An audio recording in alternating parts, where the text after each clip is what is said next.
it for the audio, or you can even watch back. Giving players all the props, or put them on blast. We don't give no hot takes, only talk facts. We're giving all our devotion, riding high on this wave of emotion. Going all out, yeah, cause this is our time. No, ain't no stopping us till we reach the finish line. All in, we came here to win. We're gonna give everything. S-I-C-K on the run. S-I-C-K, sick, sick. On fire, we're ready to fight. We'll bring the house down tonight. S-I-C-K on the run. S-I-C-K, sick, sick.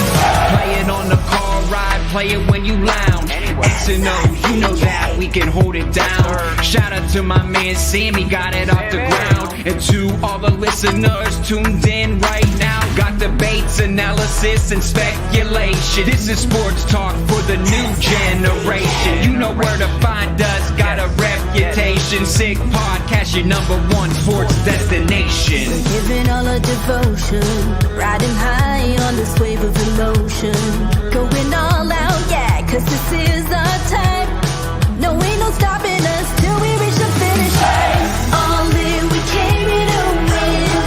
We're gonna give everything. S-I-C-K on the run.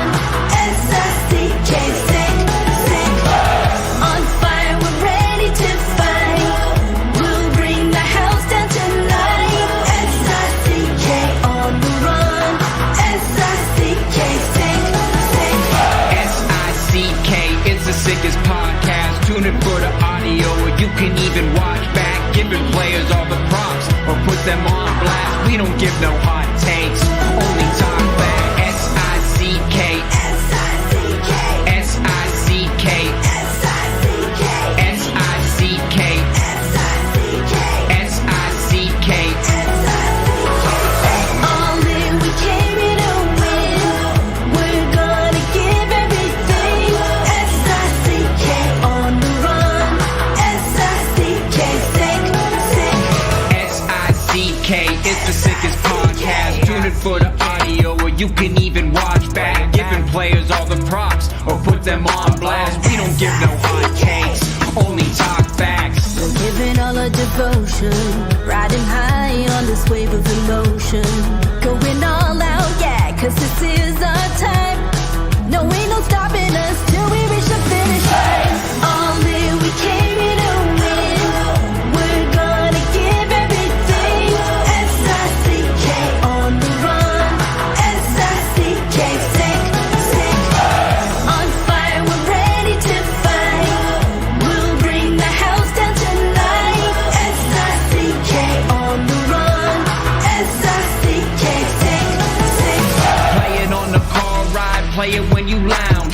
X and O's, you know that we can hold it down. Shout out to my man Sammy, got it off the ground. And to all the listeners tuned in right now, got debates, analysis, and speculation. This is sports talk for the new generation. You know where to find us, got a reputation. Sick podcast, your #1 sports destination. Giving all our devotion, riding high on this wave of emotion. Going all out, yeah, cause this is our time. No, ain't no stopping us till we reach the finish line. All in, we came here to win. We're gonna give everything. S-I-C-K on the run. S-I-C-K, sick, sick. On fire, we're ready to fight. We'll bring the house down tonight. S-I-C-K on the run. S-I-C-K, sick, sick.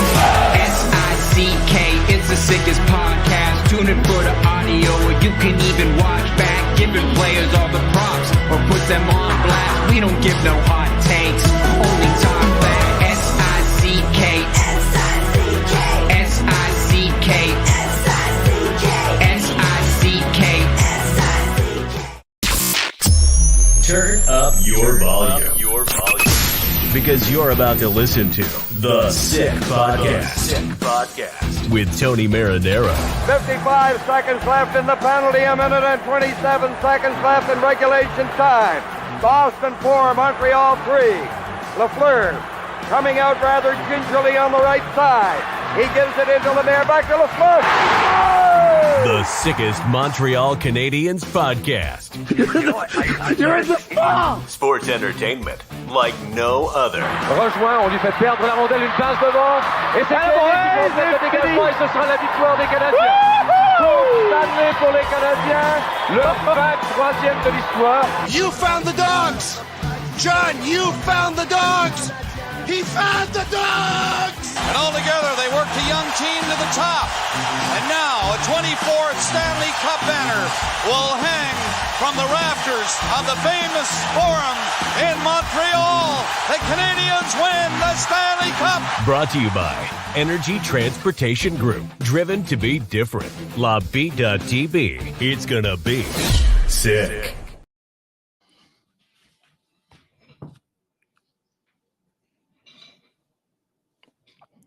Marinaro, we're live. Are we live here? What's going on? Wow. Okay. I think we are live. It's the Sick Podcast. And why didn't my volume go off? For whatever reason, I don't know. I can't hear anything. Boo. It is the Sick Podcast on this Wednesday, May 3rd. It is 1 minute past 10 p.m. And we are live on YouTube. We're live on Facebook. And we are live on Twitter. And of course, the Sick Podcast is brought to you by Energy Transportation Group, a leading full-service logistics provider serving all of North America, driven to be different, and brewed in Quebec and a winner of a dozen international awards. La Bittt Tibi offers quality microbrewery beers made with premium ingredients for everyone's taste. La Bittt Tibi, embrace your true nature. We have a lot to talk about today. That is for sure. And tonight, we're going to get to it. Let's see if we can get a hold of our guy. Stu Cowan is usually a regular on Friday nights. Stu, how are you? I'm doing well, Tony. How are you? Very, very well. I hear you a little bit staticky. Do you hear me well? I hear you very well. You hear me very well. Okay, so not so sure why I'm hearing you staticky, but I am. Okay. Let's just see from Agnello and Sammy at Master Control. Can you guys hear Stu well, or it's just me that's not hearing him all that well? Okay, they're going to let me know. We're going to find out here. Hold on a second. What's going on? Yes. Okay. They can hear you well. So it's probably something as far as I'm concerned. Okay. We'll fix it. We'll fix it. Hey, Stu, I saw your piece on Mitch Garber in the Montreal Gazette, of course, hockeyinsideout.com. Montrealer Mitch Garber, who's a minority owner with the Seattle Kraken. I thought it was a great piece. You and I are going to dive into that a little bit later. Okay. Yeah. But before we do, I can hear you a lot better now. Fantastic. Technology. That's just the way it is sometimes. But before we do, Jeff Molson, I want to get to this because a rare appearance by Jeff Molson, and every time he makes an appearance, it's always a lot of fun. He was part of a presser that was held at the University of Montreal's Center for Physical Education and Sports. And a beautiful thing, it was announced a donation of $1 million from the Blanc Family Foundation to the tennis program of the University of Montreal. So because Jeff Molson was there, members of the media were there. And because members of the media were there, of course, they asked Jeff Molson questions about the Montreal Canadiens. Several questions were asked. I think we have about 3 or 4 audio clips. Let's get to them right now. Les jeunes qui ont joué dans la première moitié, ils ont très bien joué. Puis l'année prochaine, c'est une autre année d'expérience qu'ils ont. Et je pense même pour eux, les attentes vont être plus élevées, c'est sûr. All right, there you have it. Jeff Molson saying that the young players who played, he said he thought they played well and while they were healthy. But of course, it's a big year of experience. And next year, they're looking forward to many good things, of course, and there's going to be more that's going to be expected of them. If he was talking about 1 or 2 young players in particular, who do you think he was talking about? That's a good question. I mean, Cole Caulfield won. You look at the 5 rookies on defense. There were so many young players who played this year. Raphael Harvey-Pinard. It's hard to single out 1 or 2. But he's right. I mean, as each year of this rebuild continues, the pressure will get greater, not only on the players, but on the coaches and on the GM and on management and on Jeff Molson. But with so many young players on the team, it's hard to pick out one or two, but the key young guys moving forward are Nick Suzuki and Cole Caulfield. So those are the two guys that I think the most pressure will be on next season.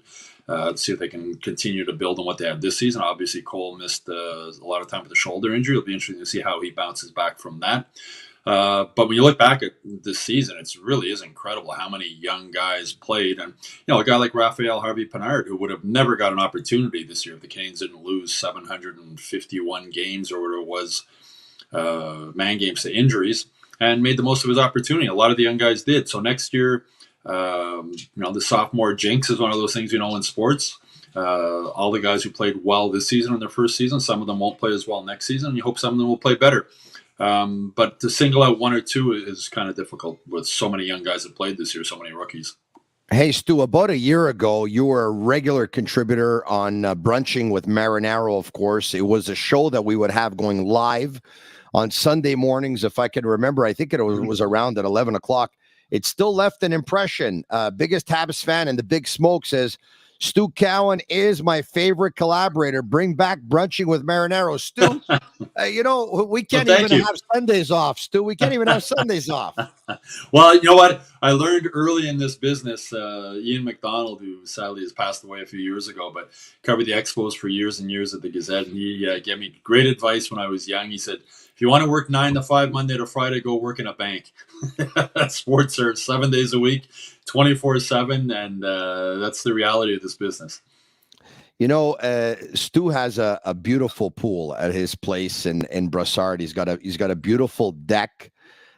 He's got a really, really, really nice pool. He's got the barbecue going in the summer. And at one point I felt a little bit guilty, And so I said, no, we're going to have to do this whole Monday to Friday thing. We're going to take Sundays off. But, you never say never. It was a very popular show. And who knows, we might just bring it back. And who knows, we might just deliver a real big surprise for next year as well, and next hockey season. We haven't stopped talking Montreal Canadiens, and we will continue to talk Montreal Canadiens. By the way, Stu, yesterday there was talk around yesterday afternoon. There was talk that the NHL draft lottery, which was announced a couple of months ago, that it was going to be on Monday night. There was talk, I don't know if you had heard this, that there was a slim possibility that it could have been moved to Tuesday night. Did you hear that? I didn't, but I've been out tonight. I was out for dinner, so I might have missed that. Well, that's okay, but it was announced late last night that actually... I didn't see that then, no. It was announced late last night that the lottery will stay Monday, so it's going to be Monday, and it's going to be Monday at 8 p.m., by the way. Monday at 8 p.m. I'd be very surprised. I mean, those dates are usually set in stone for television reasons and whatnot, so I'd be very surprised if that would have been changed. Yeah, I think because of television reasons, I think they were planning on going at 7. They decided to go to 8. I don't know exactly what happened. But have you seen something, we're talking about the draft lottery. You noticed what's going on with the draft in Nashville on June 28th and June 29th? What's that? Have you realized which day the 28th falls on? I haven't looked that closely at my calendar. I know it's in Nashville, my favorite NHL city. Yeah, or will you be going? I don't know at this point. I'm not certain. Okay, all right. I hope so. So when does the draft usually take place? Friday night, Saturday morning. I mean, as far as I can recall, it's been that way for a very, very, very long time. Has it not? It has been, yeah. Yeah, well, guess what? It's going Wednesday night and Thursday night. Wednesday night and Thursday night, June 28th and 29th in Nashville at 7 p.m. Eastern. Wednesday night and Thursday night. Well, TV rules everything in sports, so I'd imagine that's the reason for that. I guess they're better nights, but they're figuring to get a better audience for those 2 nights. So that would set TV rules when it comes to when games start, when games are played, and whatnot. So I'm sure that's the reason. Yeah, no, I would imagine it is. Yes, it is the Sick Podcast, and a shout out to Excel Moto. They carry most motorcycle and scooter brands on the market. They have a vast inventory of parts and accessories, and their technicians and service advisors are all highly trained. Excel Moto, your ultimate destination and best customer service for me, your only place in the city of Montreal to pick up a Piaggio or a Vespa scooter. excelmoto.com, 5480 Rue Paris. Go see my boys, Ali and Vito, and you can give them a call at 514-738-6686. Okay. Jeff Molson, you heard him talking about the young players. He had more comments. Let's hear from Jeff Molson earlier today. Avec autant de blessures que ça. Et il faut, je pense que Jeff et Kent l'ont dit, il faut absolument qu'on regarde tous les un peu partout pour voir comment on peut être plus en santé comme équipe. All right, Jeff Molson says, Jeff and Kent are going to exhaust. They're going to do their inquiry. They're going to take a look at everything, but we have to find out what we can do to be healthier as a team. Stu, number one this year in man games lost. That's usually not a category that you want to lead the National Hockey League in, but it was the case. Number one in the league. And if you go back to last year, I believe I read somewhere that if you take this year and you take last year, it's a record in the history of the National Hockey League for the most man games lost over 2 seasons. Well, injuries are part of the game. The game's faster, quicker. More guys are getting hurt. They're getting bigger. The concern is, Josh Anderson crashes into the goalpost feet first, has a high ankle sprain. There's no medical. There's nothing that's going to prevent that. That just happens. Caden Gooley, somebody falls on his knee. The same thing happened with Slavkovsky. Those are just part of the game, and they're unlucky. The thing that's concerning is how many guys at the Canadiens came back from injuries and then were re-injured again with the same injury or another injury with Sean Monahan. When Sean Monahan was played 4 or 5 games there on a broken foot, which led to his groin injury. I remember, I think it was at the mid-season news conference with Kent Hughes, and I asked him, is there any correlation between him playing on a broken foot, and we didn't know what the other injury was at the time, and the other injury. He didn't say yes, he didn't say no, he sort of skated around it. But if you know about your body, if you're compensating for one injury, another part of your body is paying the price. And at the end of the season, Monahan said, yeah, the groin injury I had was the result of playing on a broken foot for so long and compensating. So things like that, Brendan Gallagher breaks his ankle, plays on it, takes some time off, comes back and breaks it again. Mike Matheson had a bad groin, played on it, took a couple of games off, came back, hurt it again. So injuries are going to happen, but the concern is that guys are coming back too soon from these injuries and getting injured again and missing more time than they would have if the original injury had just been taken care of properly. Sean Monahan broke his foot. If it had been put in a cast, 4 weeks maybe, it heals, he comes back, he plays the rest of the season. Brendan Gallagher had been shut down right away with a broken ankle, but they need to protect players from themselves. These guys want to play. Brendan Gallagher would play if he had an arrow sticking out of his head. They want to, but the medical team needs to learn or needs to be more aggressive with these guys and tell them when they can't play. I was in Nashville just around New Year's, and Brendan Gallagher, I was watching a practice, and Brendan Gallagher went down really hard in the corner, and he didn't get up. And when Brendan Gallagher doesn't get up, he's hurt. And Graham Reinbent came on the ice, and they went back to the bench, and you could tell he was really in a lot of pain. And he sat on the bench for 5 minutes, then he came back and practiced. And then he played the next day in Nashville, and that was the last game he played. Like, why wasn't – and he told me that it was the ankle at the end of the season. He said it was the ankle that he had hurt again when he went down in Nashville. So Gallagher said he wanted to stay in that practice because they had got blown out New Year's Eve in Washington. I think it was 9-2, and it was sort of a punishment practice, and he wanted to be there with his teammates and go through it, which is typical Brendan Gallagher, team player. You understand why he wanted to do it. But you got to shut guys down. Like, it was a practice. Like, Brendan, go to the room, take it easy. And that's the problem is they don't, the training staff doesn't seem to have the ability, the willingness, I don't know what the right word is, to just tell guys, no, you're not playing. Yeah. And that's something I think that's something they need to look at. And Brendan Gallagher said after the season, he's going to have to be more honest with the training staff moving forward. But the training staff has to make calls, and they have to tell guys you can't play. Like Sean Monahan we saw him in Calgary. The first time we saw him, we showed up for the game with a cast on his foot, and we were like, I guess he's not playing. And then he played. He was doing interviews after the game with the cast back on his foot, and he played 2 or 3 more games like that. At that point in the season, it didn't make any sense. But Stu, I got to tell you something, okay?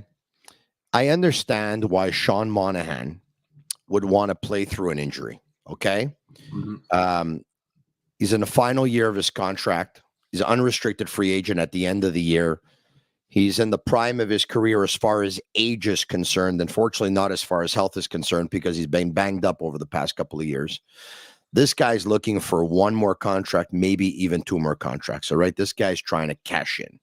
So if he's hurt, it negatively affects his stock, because he's been hurt over the past couple of years. Then he ends up getting the label of an injury-prone player. He's not going to be able to make money. So he's thinking, I got to play through injury. Hopefully, you know what?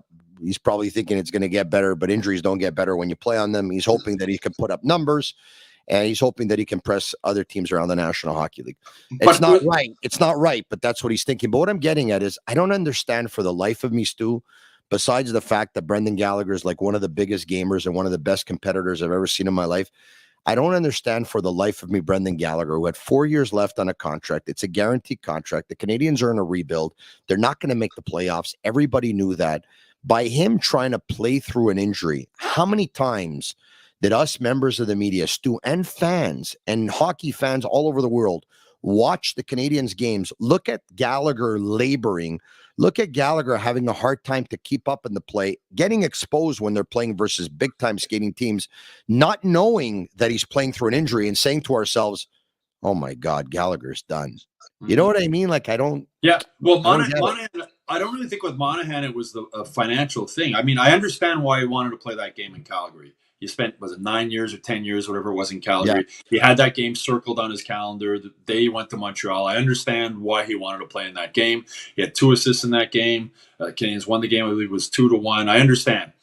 But shut him down after that. He played, I think it was 3 more games after that on the broken foot. Now, I can understand him saying to the training staff, look, this game in Calgary means so much to me. I need to play. I want to play it. You know, I'm going to play it. And, you know, I've been told other people, there's a lot of hockey players who play through broken feet. It's quite common when you look at the shots that these guys take and whatnot. And Gallagher had said that also. But with Monahan, I just think it was, yes, I mean, he does want to play more, but now there's more injuries involved because he played through that. And with Gallagher, you're right. I mean, we watched Gallagher play, and the effort's always there, and he looked like he just didn't have it anymore. Gallagher will never tell you he's hurt, even when he's hurt. We try and get it out of him. He always says at the end of the season, I'll tell you. And at the end of the season, he told us that he broke his ankle twice. And he did the last 7-8 games of the season. He looked good, which is quite impressive considering that with the broken ankle, he couldn't ride a bike, he couldn't skate, he couldn't do any kind of cardiovascular training. And he looked pretty good the last 6, 7, 8 games that he played. Yeah. But again, Brendan Gallagher's his own worst enemy in a lot of times. And I think he's realized that. I think moving forward, he'll know that. He already does have a guaranteed contract. He has nothing to prove, but he's such a team guy. And the reason he wanted to stay in that practice in Nashville highlights that. It was a grueling practice, and he didn't want to bail on his teammates. He didn't want to take it off. And that's just so much about him as a character. But moving forward, I think the training staff has to have more of a say in just shutting guys down on whether they're afraid to tell the players they can't play, whether they're just going by the player's word, whatever it is. They have to have a policy put in place, whether it's great. If Ryan Ben doesn't have the ability to do that, he needs to go to the GM and say, look, this guy really shouldn't play. Like Brendan Gallagher, what he has, he really shouldn't play. And I don't know what the procedure is. The Canadians go through that. They're very secretive still they've become more transparent than they were, but they're still very secretive about injuries and what's going on. But they've got to get a process from the medical staff to Kent Hughes, to Jeff Gorton, to Marty St. Louis, how they decide and how they don't leave it up to the players to decide if they're going to play or not. All right. I'm going to say something that's difficult to say now, but I'm going to say it anyway. All right. But please understand, Stu, obviously this is not coming from me. This is coming from someone very, very close to the situation. Someone very close to the situation. Let me just put it that way. I'm never going to tell you that, you know, some of the doctors probably don't know what they're doing because they're doctors and they studied for this. And if they got that diploma and they got that certificate and they got that PhD and all that stuff, I guess they know what they're doing. You know, far from me to tell them that they don't know what they're doing when I went to Dawson and I played cards all day and all night. But someone very close to the situation told me when it comes to trauma, the Canadians doctors are known as the best doctors in the National Hockey League, like the best. If there's a trauma situation And, it happens to a Canadiens player, bless you, or it happens to a player on another team who's playing against the Canadiens. In your misfortune, you're pretty fortunate that you'll have the Canadiens trauma doctors there who can go on the ice and can help you out. But in terms of injuries that are non-trauma related, when we're talking about injuries to whatever, parts, bones, muscles, whatever you name it, that their medical department would probably need to modernize a little bit. Put it that way. Yeah, well, that's what I was told from someone very close to the situation. Whether I said it's you can't. Hockey players are known for playing through everything, right? They don't want, but it can't be left up to them anymore because the team has so much invested. I mean, by allowing Sean Monahan to play, it might have cost the Canadiens a first-round draft pick. But Stu, it's not always the players who are hiding injuries. There have been players, and you know this, and it happens with every team, okay? But you remember when Brian Jonta had an X-ray and nothing came up, and then he played on a broken foot, and then they ended up doing another X-ray, like, I don't know, like 3-4 weeks later or whatever it is, and they noticed that there was a broken bone. There's been some misdiagnosis in the past. It's not only the players hiding injuries. Shea Weber went in for what was supposed to be a minor knee surgery, and it turned out to be a very major surgery. Yeah. And Shea Weber was also allowed to play, I think it was 26 games he played on a broken foot, which led to, I was talking earlier about compensating, which led to ankle issues, which led to led to the end of his career, right? Remember, he broke his foot. I think it was the first game of the season. It was like 4 years ago, whatever it was, and he played 25 more games on a broken foot before he got shut down. Led to all kinds of problems. Then you're right. Then he had that knee surgery. There was supposed to be a minor surgery, and Weber woke up from surgery and said, "Well, Shea, we got some bad news. It's not going to be 3 weeks or a month. It's going to be half the season that he was going to miss." The Carolina Hurricanes, by the way, won, and they won big versus the New Jersey Devils. In case you missed it tonight, it was pretty much a walk in the park for the Hurricanes, who won by a score of 5-1. And with about 3 minutes left in period number one, Vegas leads Edmonton by a score of 2-1. That, of course, right now live as of 10:22 Eastern Standard Time, because if you're going to watch us tomorrow already, you're going to know the scores by then. All right, okay? Carolina is a heck of a hockey team, man. They're a good Carolina is a heck of a hockey team. I'll tell you this. I know you had a chance to speak to Mike Matheson a couple of weeks ago, and I had a chance to speak to him too. I spoke to him at St. Gabriel's Elementary School, and then about a week later or 8 days later, whatever it was, or maybe 9 days later. Anyway, I had him on the podcast. But when I saw him at St. Gabriel's, I said to him, I said, Mike, who do you think is going to win the Stanley Cup? And he looked at me, he laughed, he said, I don't care. I don't want nobody to win the Stanley Cup. And I started laughing, and then I said, no, seriously, but between you and I, is there a team out there that you played against this year or you saw, and then you said to yourself, holy jumping, they're going to be really hard to beat? And he says, listen, Tony, obviously Boston, but if I had to tell you another team, I would tell you Carolina. Yeah, they're big, they're fast, they're well coached, they're just a really good hockey team. Yeah. So he said, yeah, I'll tell you Carolina. So it wouldn't surprise me either. It's funny because at one point in the season, my head told me Carolina. And then, a couple of months later, my head told me the New York Rangers. And you're supposed to trust your first instincts. And man, do I look like an idiot for choosing the Rangers. Speaking of which, did you see Gerard Gallant today speak with members of the media? I didn't. What did he say? Oh, okay. So he was asked about, what do you make of the rumors that you're going to lose your job? And he didn't like the question, Stu. Yeah. And he basically said, I read what's out there on social media, just like all of you. I'm hearing the rumors just like all of you. I haven't spoken to the general manager yet, but for me, a team that averages 108 points per season over the past couple of years, to think that would be thrown out the window and I'd lose my job after the 2 seasons we've had here, I'm really disappointed that this is even coming up. Yeah, I mean, his big stars didn't show up in the playoffs. That was what happened. They didn't score. No, they didn't. And part of that's on Drury for probably tinkering with the chemistry. There's no doubt about it. Well, yeah. that's you make so many changes at trade deadlines, and you bring in guys. And similar thing with the Leafs. I mean, they got through the first round, but at first it didn't look very good after that game one. But I mean, Jared Gallant, I saw his press conference after the game when they were eliminated, and as he said, we didn't score. I think scored 2 goals. They didn't score enough goals, and Panarin and Lafreniere and guys that are expected to score didn't score, and it's hard to win when your best guys aren't your best guys. Yeah, I'll put less of it on Lafreniere at 21 years old and probably in his 4th year, whatever it is. I'm going to put more on Panarin. Mm-hmm. I'm going to put more on Patrick Kane, and I'm going to put more on Tarasenko, the 3 veteran forwards on that team, as well as Kreider. But Kreider scored his share of goals. He had a very bad Game 7, unfortunately for him. He was on the ice for like 4 goals against or whatever, all 4 goals against, which was unfortunate for him. But Stu, I'm going to tell you something. As much as it's all those players' fault, this is par for the course as far as coaching is concerned. A coach has to share in the responsibility if his players don't play, don't show up, don't play with any kind of motivation or drive. Part of that's on Gerard Gallant. No, I mean, the old saying, it's easier to fire one coach than replace 10 players, right? Or 5 players or whatever it is. And I mean, but as I say, if Gerard Gallant gets fired, he won't be able to work for long. I know, but he has a hard time in the playoffs, man. As much as everyone, look, he's a Maritimer and he's probably one of the nicest guys in the world. All Maritimers are, but he's sort of an old, he's an old school type coach, but he's a player's coach too. Players who play for him usually really like him.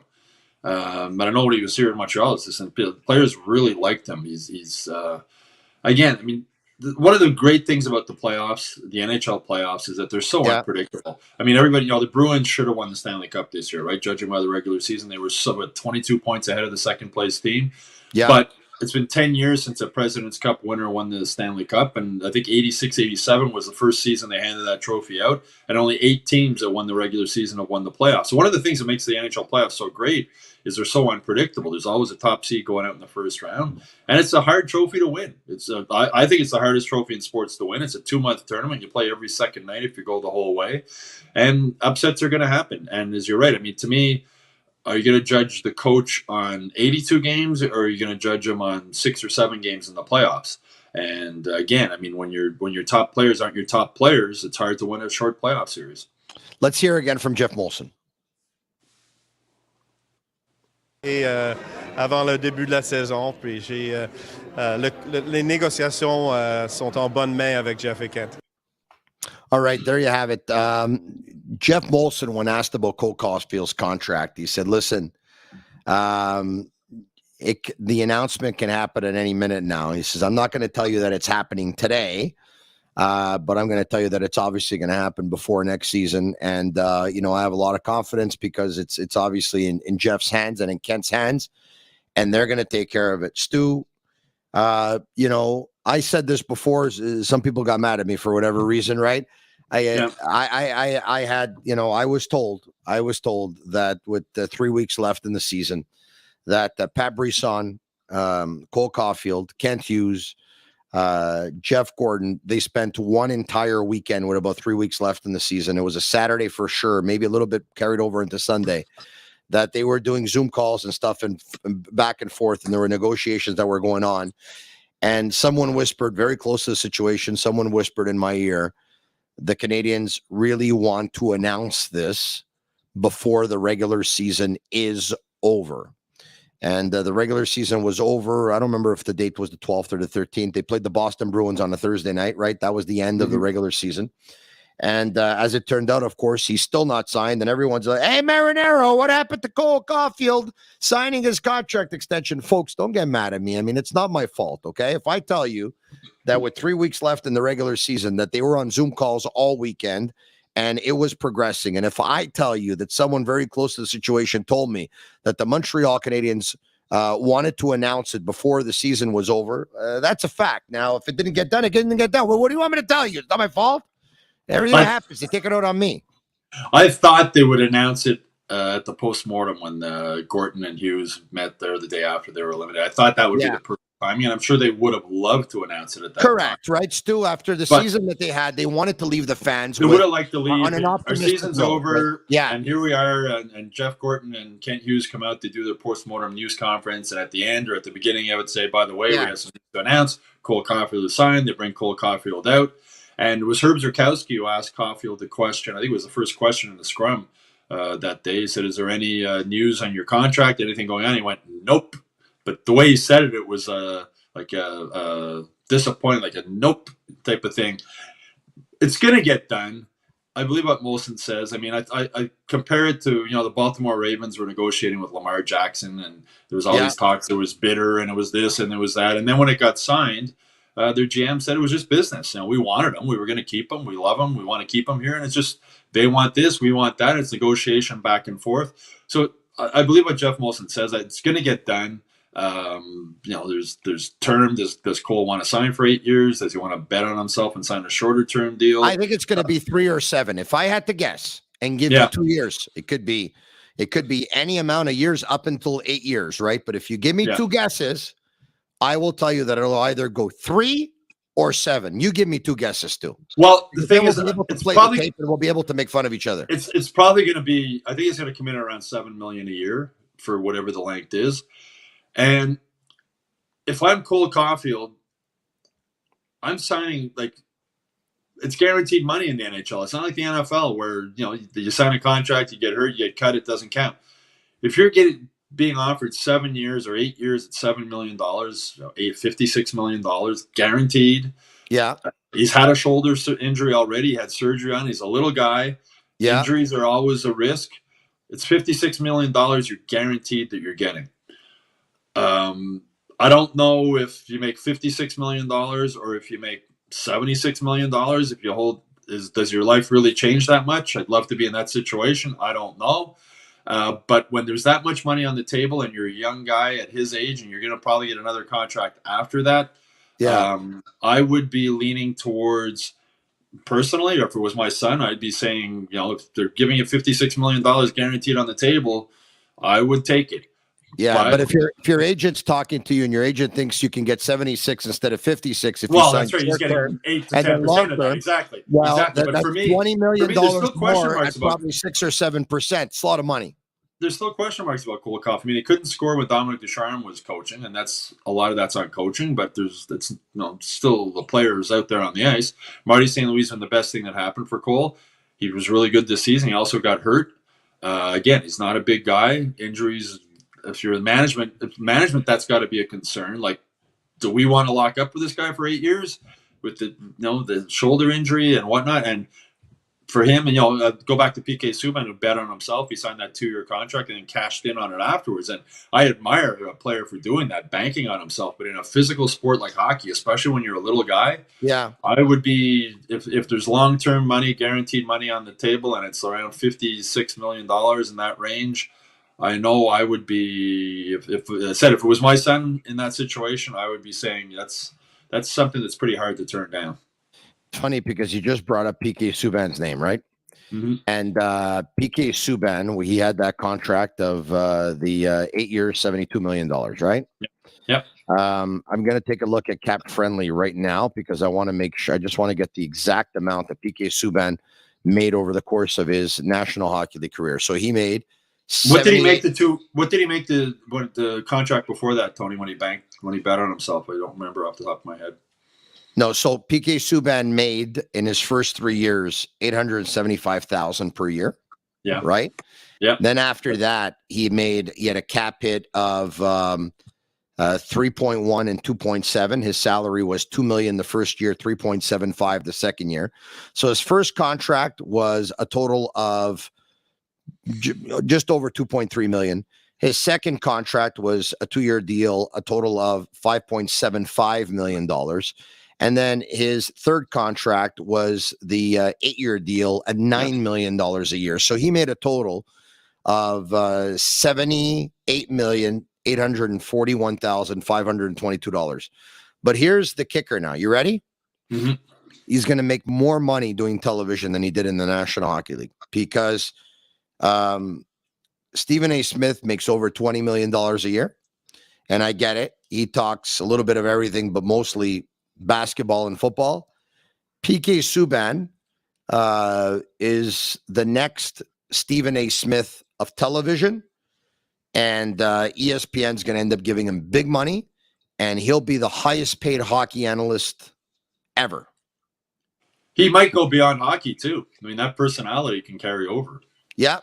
And No, it definitely can. And Definitely his can. personality fits in the same way that PK stood out in the locker room with his brick personality and wasn't accepted by some people. And I imagine it's a similar thing in hockey and television. He's you look at when he's on the panel there with Messier and the other guys, he's a big personality again. And that big personality plays better sometimes in other sports, but he will be, PK will succeed at whatever he goes into. He's just, we've talked about this before. I have a lot of respect for PK Subban. He's a really smart guy. He's a really charismatic guy. He knows how to sell himself. He knows how to sell his brand. And he'll make, I don't know if he'll make $9 million a year just as a hockey broadcaster, because I don't know if the numbers are there television-wise to pay for that. But if he can branch out and go beyond that, which wouldn't surprise me at all, he's gonna make a lot of money. PK. I mean, the reason I remember speaking with his agent Donnie Meehan before last season, and he said, PK still wants to play, but he doesn't want to just play anywhere. Like he's not gonna if it's up to his terms. It's not necessarily money. Like he wants to play for a good team. He wants to have a chance to win. And if he doesn't get a contract offer that he likes, whether it's the location or the money, he's gonna move on and do something else, and that's what he's done. Stu, always a good time talking with you. I'm getting a couple of comments here on YouTube Live, Facebook Live. I'm not so sure that you saw this, but it's actually made its way on the Daily Mail. It's made its way on TMZ. It's made its way pretty much on every single website you can think of. Page 6, list goes on and on. Hold on a second. Let me read it for you. Ex-NHLer star PK Subban body shames Lizzo live on air. Did you see that? I saw you said something about a Lizzo-sized lunch, I believe was the I saw something earlier today. Yeah, he basically talked about the Leafs are going to have to pack their lunch after losing 4-2. And he then, he basically said maybe they need to pack a Lizzo-sized lunch. And, it's, I'm not going to excuse the guy because, it's, he obviously made a mistake. And, when you're in the media, everything's live, right, Stu? It's live. Well, it's live television, it's live radio, it's live podcasts, and sometimes you try and be funny, and not every joke goes over very well. And I've been there before. Mm-hmm. I don't think I ever shamed anybody's body, but take a look at Jack Edwards, right? What he said about was it Patrick Maroon? Yeah.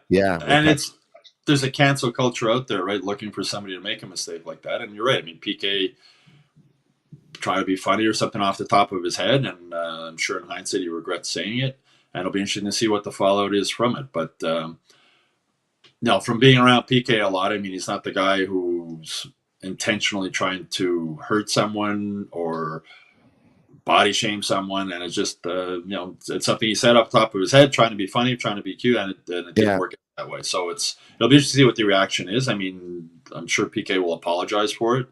You're right. When you're doing things live and we're talking now, you're firing stuff off the top of your head. And in this environment, in this day and age, you really do have to be careful and think things before you say things. And sometimes that can be difficult when you're doing a live studio or a live broadcast or a live radio show. Yeah, and Pat Maroon after that launched a campaign for anti-bullying and body shaming and stuff like that, right? So Pat Maroon turned a negative into a positive there, and Jack Edwards was. It wasn't. He sort of went on about it. It wasn't like one little remark. He sort of continued on that theme. But again, for PK, I'm sure in hindsight he regrets saying what he said, and it'll be interesting to see what the follow comes from it. Yes, Jack Edwards at the time, that was day one of training camp. He was listed at 238 pounds. I've got a feeling he's had a few more pizzas in between now and then. Intermittent fasting for Pat Maroon is like 4 hours without a meal. But hey, 3 cups in a row. Who can argue with that formula? Obviously, he tried to be funny. It wasn't very funny. Anyway, speaking of Boston, because of course Jack Edwards is the play-by-play guy for Bruins hockey on Nesson. Guess what, Stu? I'm going to Boston next. So thank you very much, Stu. Always a pleasure. I'll talk to you soon. All right, Tony. Take care, bud. All right. I want to bring in a gentleman that I haven't talked to in a while. As a matter of fact, the last time I spoke with him was over a decade ago, and he was back in the day. I think he was part of the afternoon show with Felger and company back on Sports Hub 98.5 out of Boston. And he's now one of the midday hosts along with Zolak. It's Marc Bertrand of Sports Hub 98.5 in Boston. Look at him. He's got the mic sock and everything. What a beauty this guy is. Why have you been ditching me? Why have you been dodging me? What's been going on with you? Why you been dodging me? Hey, listen, when was it that I joined you guys on 98.5 Boston? It was back in the day where the Canadians actually used to be pretty decent, play the Boston Bruins in the playoffs. The Canadians would finish about 20 points less than the Bruins, play them in the playoffs, and beat them every time. When was the last time I joined you guys on the air? I don't remember. I think it may have been 2012, but yeah. I remember when you came down to Boston, was that in the first round in 2011? I think it was. Yeah, but when was the Pacioretty hit? When did the Pacioretty Chara incident happen? Hold on a second. But when I went down to Boston on a couple of occasions. Okay, one of which though, when I went into studio, did I ever go into studio with 98.5? Because yes. I remember going into studio with another radio station. Pacioretty was it the year the Bruins won the cup, right? It was in 2011. It happened all the same year. On the 8th of March, I believe. And then the Canadians ended up playing the Bruins in the first round. Yeah. The Bruins ended up winning that series in 7 games overtime. Subban had tied it up with about a minute and a half to go in regulation. And then Nathan Horton deflected a puck for the winner.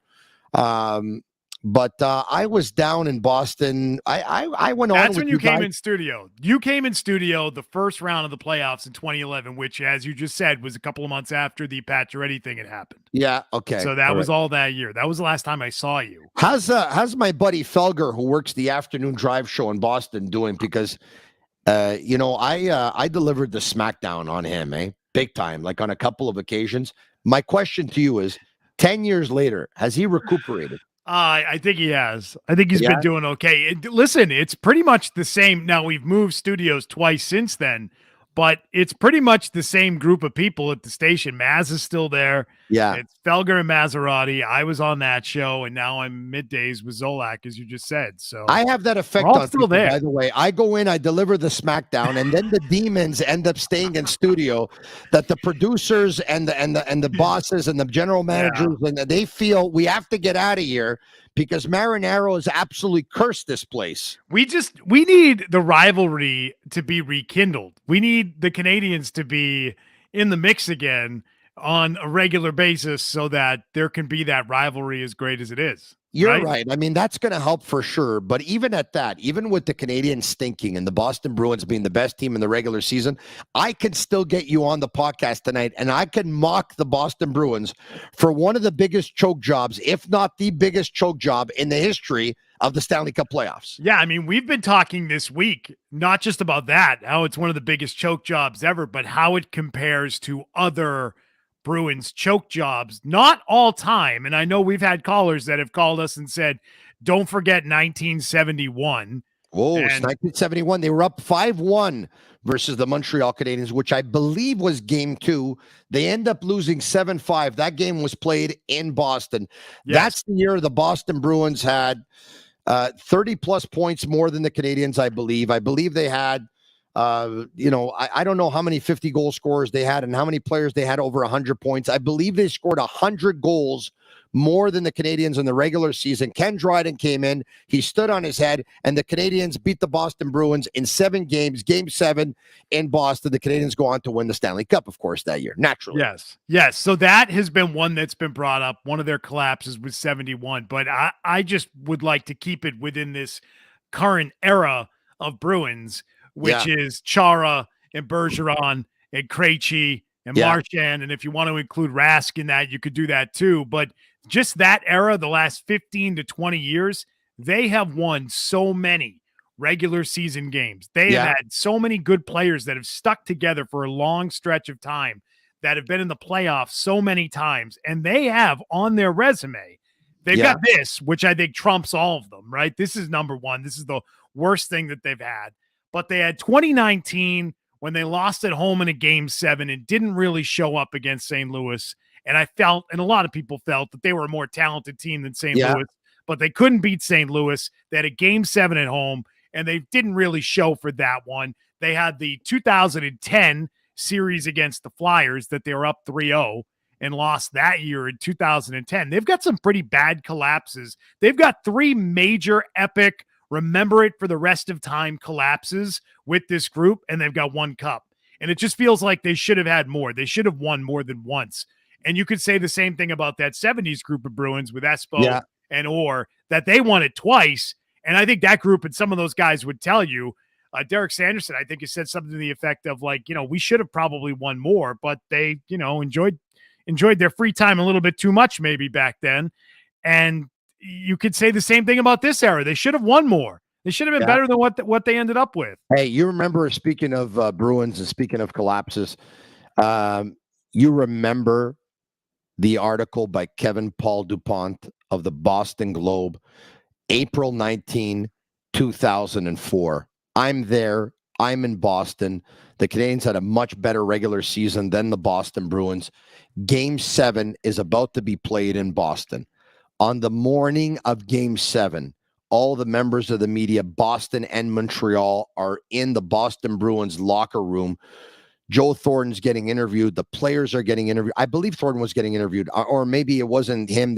I don't remember if they made him available that day or not. I should remember this, but I don't. But the article goes something like this: for the good of the team, Joe Thornton should surrender his C this morning as the Bruins captain. Truth is, the club's 24-year-old franchise player took one giant and curious step toward abdicating the prestigious position at 1:32 p.m. yesterday, when he slinked out the back door of the club's dressing room to avoid addressing the media. While some 30 reporters, cameramen, and videographers awaited his thoughts and words, Thornton exited stage left with less than 36 hours to go before his Bruins face the Canadiens tonight at the Fleet Center in Game 7 of their first-round playoff series. For the record, Thornton was well aware of the media's presence, no fewer than 2 club employees underscoring the obvious to him. It is important for the media and, by extension, untold thousands of fans and maybe the odd corporate sponsor or two to hear what he had to say. Thornton's response: a quick pivot out the back door. Anyway, long story short, he goes on to say that they should remove the C. And I remember being in that Boston Bruins locker room, and the team was rattled. The veterans were rattled. And Mark, I called my buddies in Montreal and I said, guys, the Canadiens are going to win this Game 7 tonight.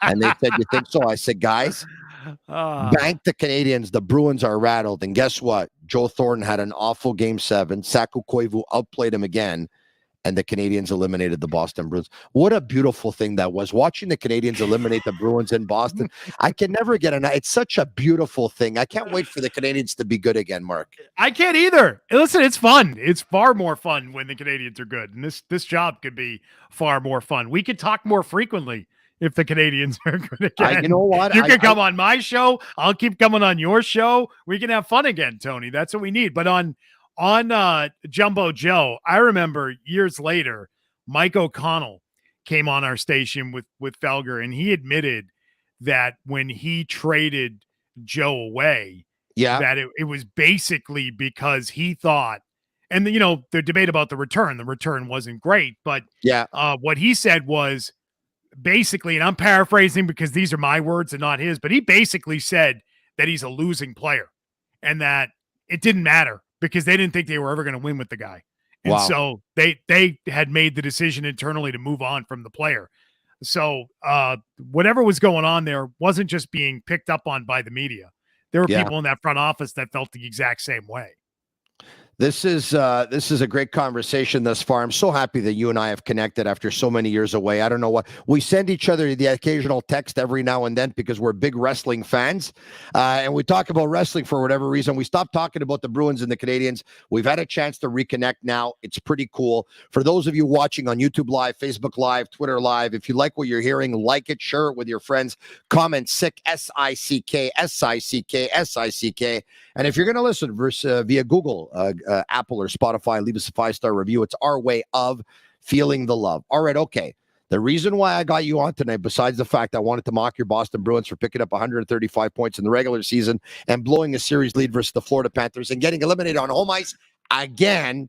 I want to know, for those who unfortunately haven't been listening to Boston radio over the past couple of days, and the Sports Hub 98.5, by the way, I can mock them all I want. They do a great job, not only covering the Bruins, but covering all the Boston teams.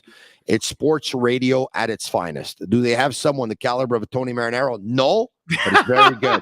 But my buddy Marc Bertrand is pretty close. Hey, Mark, all kidding aside, what's been going on, Mark, in Boston? What do you guys have been talking about? Tell me, what have you been talking? What's been the number, like besides the Bruins collapse, out of everything that contributed to them losing to Florida, what's the number one thing that keeps on coming up? Well, the thing that I think people are talking about the most is Jim Montgomery as it relates to a few things, but the number one thing is the goalie rotation that they used so successfully in the regular season did not carry over into the playoffs. And in addition to that, Linus Ullmark appeared to be hurt. He was a game-time decision for Game 3. They went with him in Game 3. He continued to play through the end of Game 6, and he should have been sat down long before that, and it hurt the Bruins. The goalie situation for the Bruins this year was such a point of strength for them, and to have it not carry over. We were debating prior to the playoffs beginning, should this carry over right away? Should they get through the first round with just Ullmark? How should he handle it? And even if they had decided, which clearly they did, that they were going to try and ride Ullmark as long as they could, they didn't pull the plug fast enough to wait all the way until Game 7 hurt them in a major way. And in addition to all this, Ullmark was hurt, it sounds like. I mean, he wouldn't admit it yesterday on breakup day when they all got together and put all their stuff in the trash bags. Every time the Bruins get eliminated, all their players, I heard. I've seen this movie before. I've seen it before.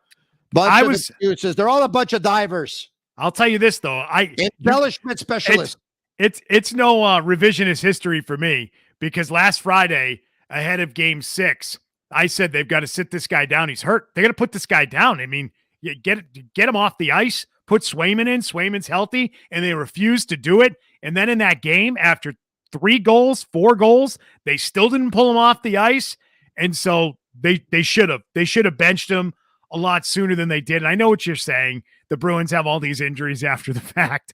But Bergeron, yeah, you're a bad man. You're a bad man. Because I ask you what you guys are talking about. Right away, you give a shot to Jim Montgomery. You want to know why? Because he's from Montreal. That's why you give a shot. Montgomery is enemy number 1 in Boston this week. Oh, my God. You know what? Montgomery is shouldering a lot of the blame. Give him to me. I'll take him. You can have him. You can go right ahead. Hold on. Are you serious to that point? I think that there are not a lot. I don't think it's the majority, but there are Bruins fans this week that are saying, "Is this guy the right coach moving forward?" You know what? You guys said you said the same thing about Cassidy. You got rid of a good coach. I love Cassidy. I was completely against his firing. You should have never got rid of Cassidy. But having said that, listen, I'm not going to absolve Jim Montgomery here because he made his mistakes in the playoffs. There's no doubt about it. But you know what?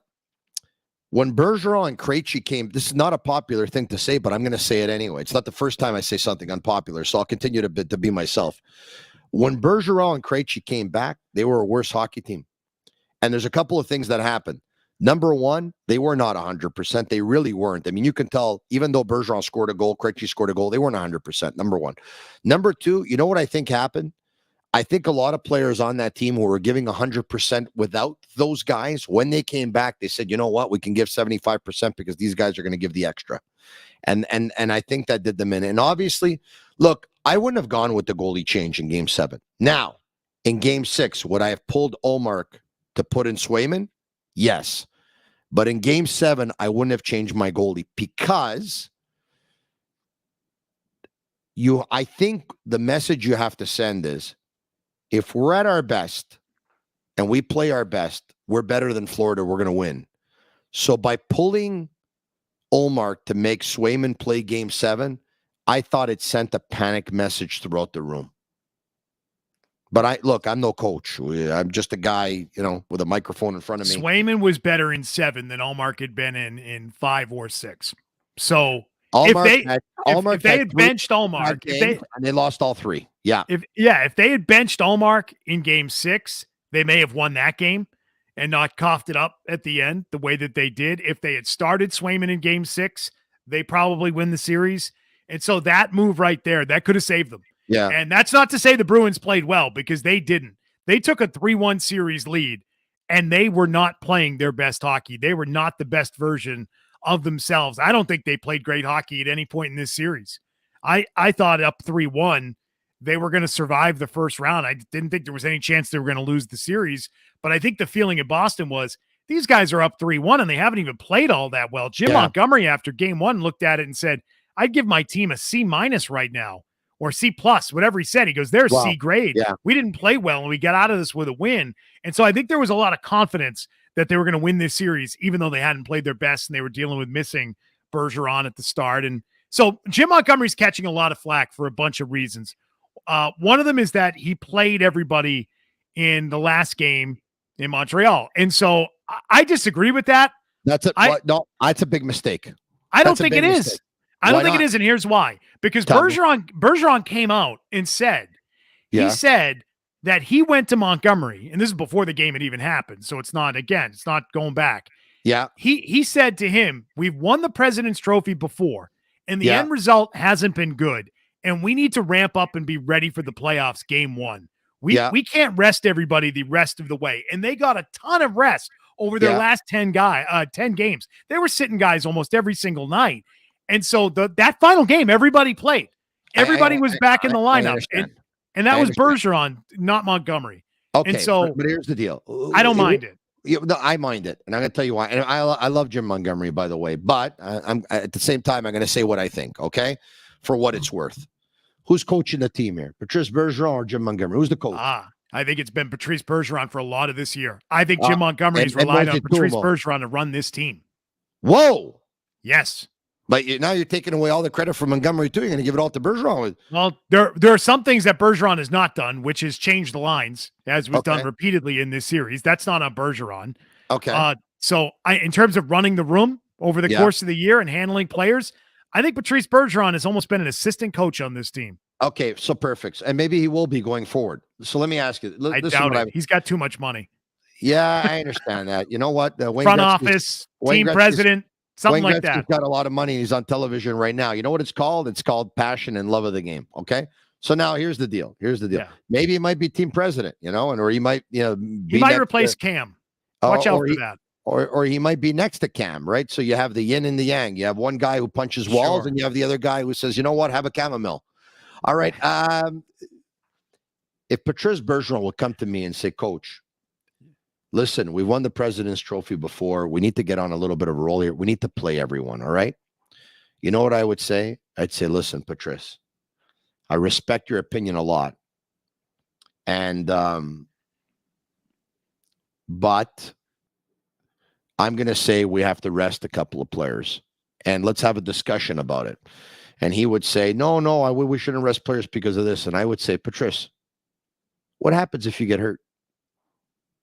What happens if Brad gets hurt? What happens if Pasta gets hurt? What happens? Sounds like you're blaming your guy, Jim Montgomery. I think he made a mistake by dressing his entire team the last game of the regular season versus the Canadiens.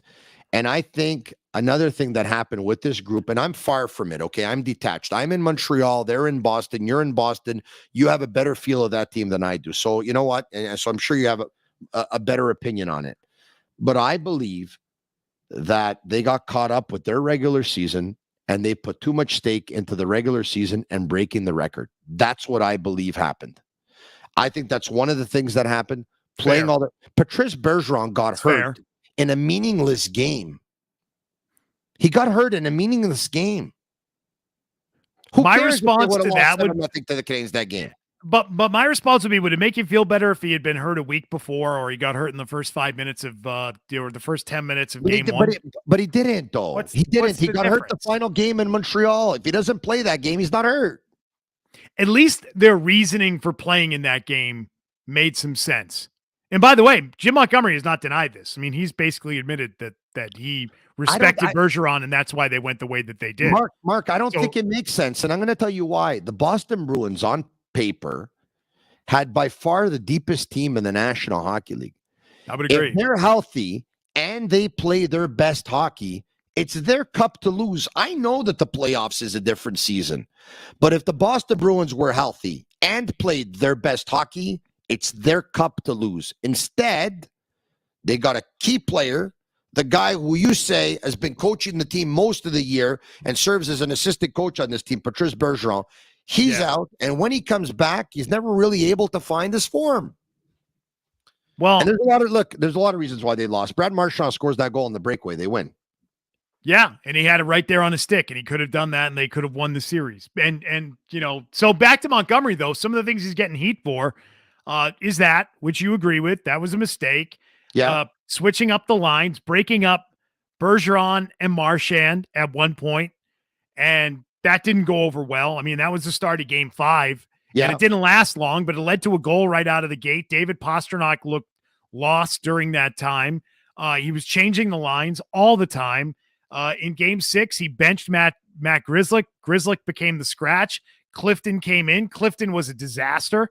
Yeah. And so that was a problem. He's catching heat for that. The goalie thing is something that I've mentioned. But are the players taking any heat in Boston on 98.5 out of Boston? Yes. Because I'm going to tell you something. You ready for this? I would take David Pastrnak on my team any day of the year. Anyone who says they wouldn't is stupid. The guy scored 60 goals this year, 61, whatever it was. Okay. Yes. Here's another truth. Are you ready?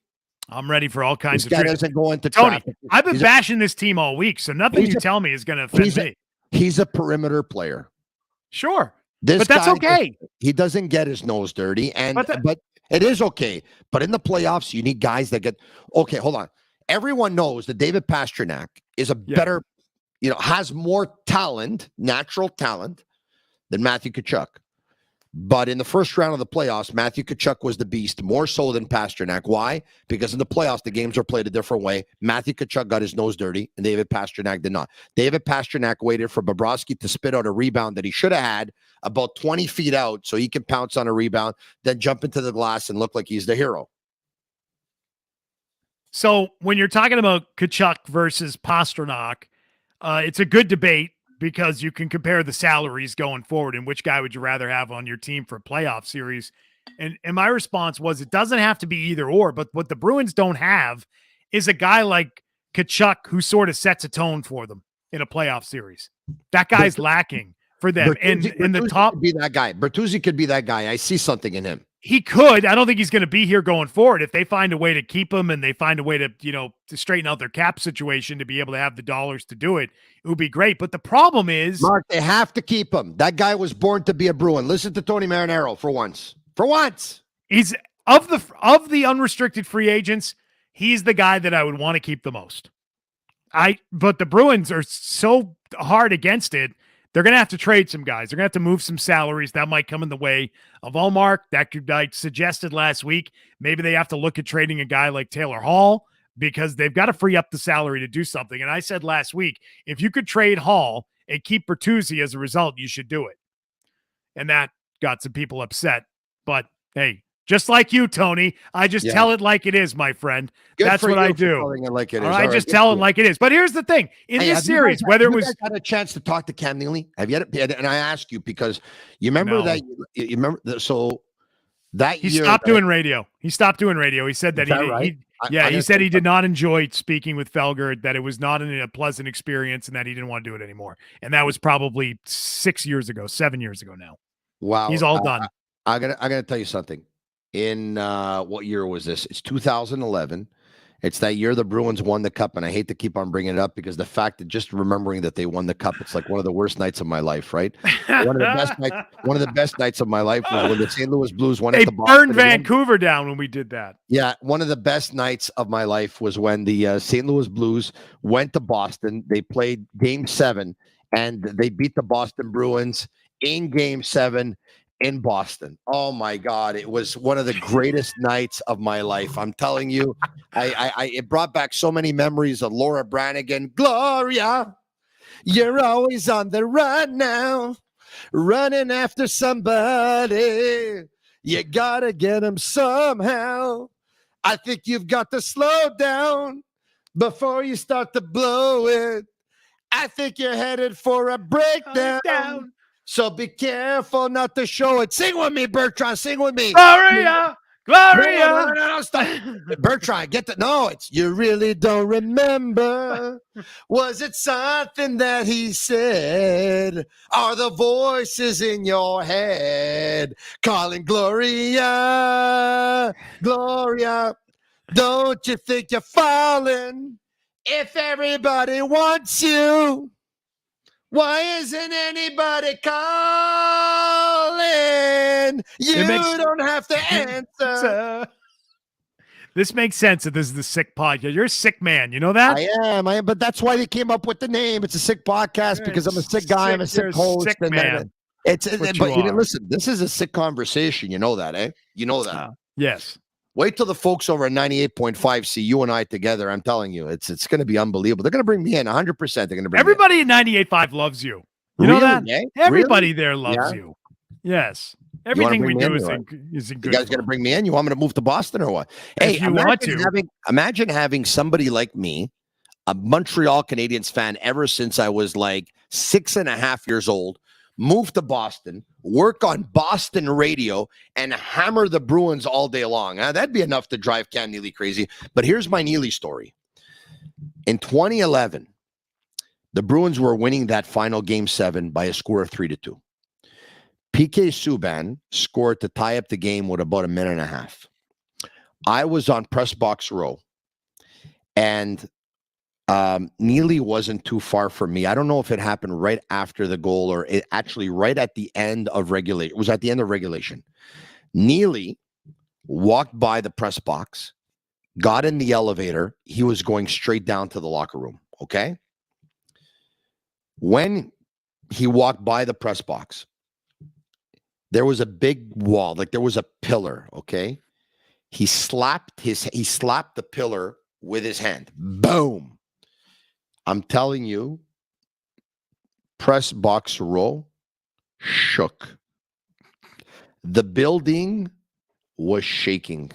I actually felt the building move a little bit, right? I felt the building move. The last time I was in a building and I felt it move a little bit, I was on my honeymoon in Cuba. I don't want to get into the details, but I was very strong that night. Were you moving or was the building moving? Yeah, it's always there. It's a little bit of both. But anyway, details are hazy. So he hasn't been on the radio in how long? Yeah, it's bad. I think it's been 6 or 7 years. Because every time he would come on, Felger would always try and grill him, or he would always Yeah, he would grill him and he would ask him uncomfortable questions and he would criticize him. You know, the thing is, so many guys, he would criticize him too. He would criticize him, really? Yeah. Yeah, I mean, he would criticize him right to his face. He would tell him the things that, and it wasn't often in person, but on the phone. And a few times he did come to the studio and do it. And Felger never, that's one of Felger's sort of calling cards. He doesn't back down to anybody. He sort of just good for him. Told him what he was thinking, and all the same criticisms that he would have against him during the day on the show, he would say to him when he was on the phone with us. Good for him. Good for him. Yeah, and so Cam got sort of tired of that and said, you know what? I don't have to do this, so I'm not doing it anymore. Here's the thing, though. I wasn't there. I don't believe in being negative all the time and grilling somebody all the time. Okay. I believe that when criticism is due, you give it. I believe when you have to tip your hat, you tip your hat. All right. So I'll say that I don't know when he was questioning, when he wasn't, but I will say this. I do have a big appreciation for the fact that if he had something that he had to say, that he not only said it over the phone, he said it when he was there present, because I've seen all too often that, some radio hosts are a little bit more courageous when it's done over the phone than they are when it's done in person. For that, he has all my respect. Give him my regards, by the way. Give him my regards. Absolutely will. I will do that when I see him tomorrow. I will see him tomorrow. I see him almost every single day. So is that right? Yeah. When I get off at 2, he's coming in the door at 2. So I get out of the seat and he takes it over. So you're tomorrow when you see him, you're going to say what? Tony Marinaro says hi. I'm going to say that Tony Marinaro says he is sending his regards and he misses you very much. Yeah. Tony Marinaro says thoughts and prayers are with the Boston Bruins and their entire fan base during this very difficult time. T's and P's to Boston is what he said. I'm going to tell him that. All right. Okay. So if have you guys taken a lot of calls about the Bruins elimination? The 2 days, Monday, Tuesday this week. Yeah. Not as much today, but Monday, Tuesday, Monday especially, we have 7 phone lines for callers. All 7 lines were full for the 4 straight hours that I was on, and I think they were full for the next 4 when Felger was on. And we did it again yesterday. The fan base really wanted the cup in Boston. They thought, and they probably thought with Bergeron probably set to retire, maybe even Krejci, this was the last hurrah. Even though I believe the Boston Bruins have a lot of good young players going forward here, but those guys are going to be hard to replace. The good thing is everyone wants to work in Boston, right? So it's not going to be hard to attract unrestricted free agents. Is it? It shouldn't, but I don't know that they're going to have the ability to do it. I mean, they've got a lot of guys that are under contract, and they've got a lot of money tied up with not only the guys that are here, but all this bonus money. The way they structured Krejci and Bergeron this year is they pushed all their money into the upcoming year, whether they're on the roster or not. They're carrying money on the books for Krejci and Bergeron because they couldn't fit them under the cap this year, and they didn't make a lot of money, but they had to push it forward. Yeah. So they don't have a lot of cap space. I'm telling you, prime candidates. They're probably going to look at trading one of these 2 goalies, and I think they've got to find another player on the roster that they can move. Are they going to have the courage to trade Linus Ullmark after he's going to go out and win the Vezina next month? I mean, it makes it easier based on the playoff performance. I mean, based on the way that he looked, maybe they feel better about themselves and they could sell it to another team that he was hurt and he was dealing with whatever injury it was. Linus wouldn't say yesterday, but they could do that, and they'd free up his money, and they still have Swayman. Yeah. I mean, Swayman's a restricted guy. He's going to make some money. So, you think this is it for Patrice Bergeron, yes or no? If I had to bet on it today, I'd say yes, he's done. And, I listened to him yesterday, and I heard him say that he wants to make the decision by July 1. He wants to think about it the same way that he did last year. And then he added in something at the end that I thought felt different, and it was, if this is it, I know that I left everything out there on the ice. And I thought, okay, when you start saying things like that, that makes it feel like for him in his mind right now, it's a no, he's not going to play. And if he does, he will have to have been convinced by someone between now and July 1st that he should do it again. But having a herniated disc, that doesn't feel good. I'm sure right now it'd be very hard to convince him that he should keep doing this as he approaches age 38 this summer. And you know what? This guy's gone through all the injuries. Remember, he had his fair share of concussion injuries as well. Then he had the collapsed lung. Remember, he had the collapsed lung. He had a broken rib, and then it punctured his lung. He had a collapsed lung from it. That's unbelievable. But you know what? I get the feeling, Mark. That this guy, if it was up to him, this guy would play until he was 40 years old. I just get the feeling that retiring would not only be, it would be like, and it's easier to retire when you had the kind of career that he had. I mean, they broke a record with 135 points. He won 1 Stanley Cup. He went to 2 other finals. He's been nominated for the Selke Trophy. I don't know how many times. He 12 won straight years. He's a finalist again for 12 straight years. He's gonna go down as one of the best 200-foot players in the history of the National Hockey League. That 2003 draft is known as the deepest draft in the history of the National Hockey League. Patrice Bergeron was drafted by the Boston Bruins with the 45th pick overall. He's the best player in that draft. The deepest draft in the history of the National Hockey League. He's the best player in that draft. But I get the feeling, what I was getting at is that I almost get the feeling from the outside that him wanting to retire or thinking about it last year is more of a family decision than it is his decision. I almost feel like he wants to do it more for his family than he does for him. I have no way of proving that. It's just, you get the feeling he loves the game so much this guy would play forever. He's also been playing for 2 decades at this level. And you know what? if it weren't for his concussion history, Yeah.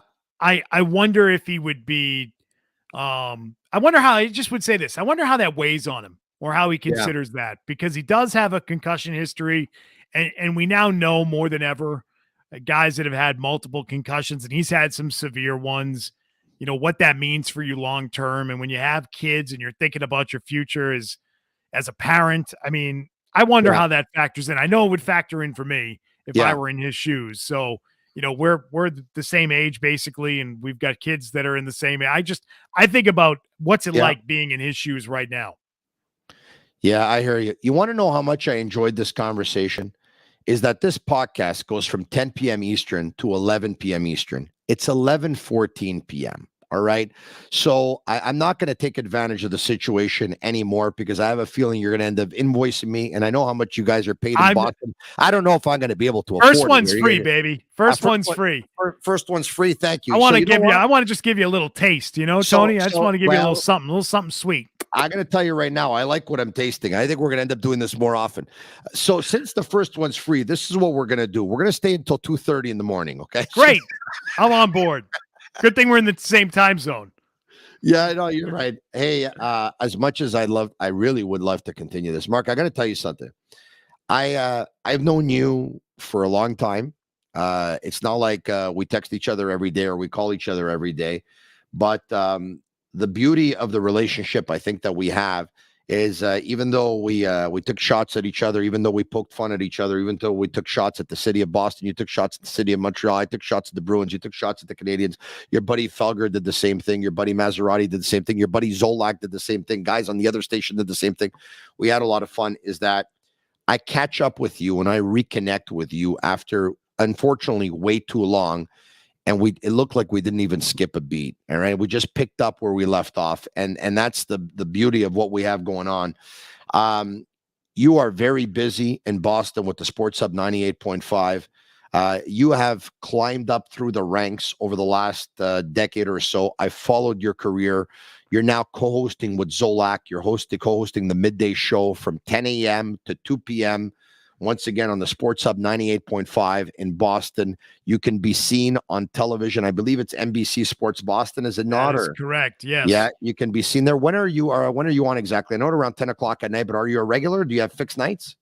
So on television right now, it's you know, it could be any night of the week. A lot of Fridays. I'm there Fridays because during football season, they always want me there going into the weekend. So they want me previewing football weekends all the time. So I end up doing a lot of Fridays there, but every day, 10 to 2, I'm on the air, both radio and TV for 4 hours a day. So you know, it's not very often that I brag about being a New York Jets fan. I have been since the early 80s because they used to be on Channel 3. So we used to watch them all the time, right? So Ken O'Brien and Freeman McNeil and Klecko and Gastineau and Altoon and all those guys, and the list goes on and on. But what do you think? You think we can win the division this upcoming season or what? I think you're a Super Bowl contender. And you think would Aaron Rodgers were a Super Bowl contender already? Yes, right now. I think you're a contender to be there and be in that game. And when you have that quarterback, listen, this is what the league has unfortunately sort of become. Are you sure about this? Because he hasn't won a Super Bowl in a very long time with a lot of Packers teams better than this Jets team. You're not giving your defense enough credit, Tony. Tony, that team last year was a good team. They lacked the quarterback piece. Even with I liked Mike White a little bit. Don't get me wrong. Yeah, but did you see the offense that he had in Green Bay in previous years? Yes. Not last year, but like for 4 or 5 years before that? Yes. Pretty good offense that he had in Green Bay. So I just think you're not giving the Jets defense the credit it deserves. That team has a lot of the pieces in place, and now they drop the quarterback in. The only question I would have is how invested he is and how much he, you know, is sort of driven to prove doubters wrong, to prove the Packers wrong, all of that. And so as long as that piece is in place and he's motivated this year, that team is in the mix. And so the AFC East is ridiculous now outside of the Patriots. Yeah. You know what? The Sick Podcast, by the way, there's 12 or 13 different podcasts across North America. We don't have one in Boston yet. We do have one in New York. We have one in Tennessee. We have one in Arizona. We have one in Chicago. We have one in Pittsburgh. We have one. The list goes on and on. All right. We have one in Vegas. I would imagine they're going to get you on every now and then when their teams go up against the New England Patriots. But I want to ask you this. In ending, I love what you brought to the show tonight. You added a lot of color. You added a lot of enthusiasm, and I could tell you love what you do for a living. I can feel it in your voice, and I can see it in your smile.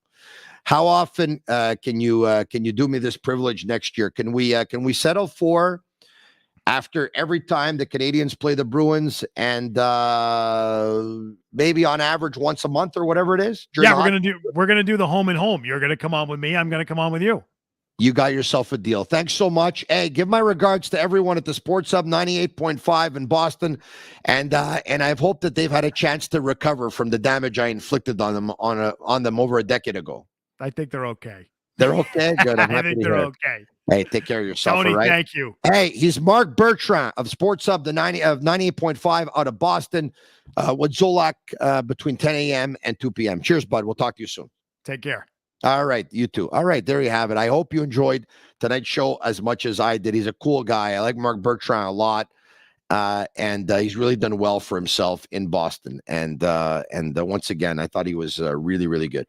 Okay, once again, special thanks to Mike Cinquino, Sean Gerard over at Energy Transportation Group. Special regards to Aldo Geloso, Ted Farace and staff, and to Ali and Vito, Excel Moto, the number one place, the only place as far as I'm concerned, to buy a Piaggio or a Vespa scooter in Montreal, excelmoto.com. All right, okay. The New Jersey Devils fall by a score of 5-1 to the Carolina Hurricanes in Game 1. And as we speak right now, there's 5 minutes to go in period number 2. Vegas leads the Oilers by a score of 3-2. Edmonton is on the power play. It's a sick podcast. Weeknights, 10 p.m. to 11 p.m. And by the way, I usually go Monday to Thursday.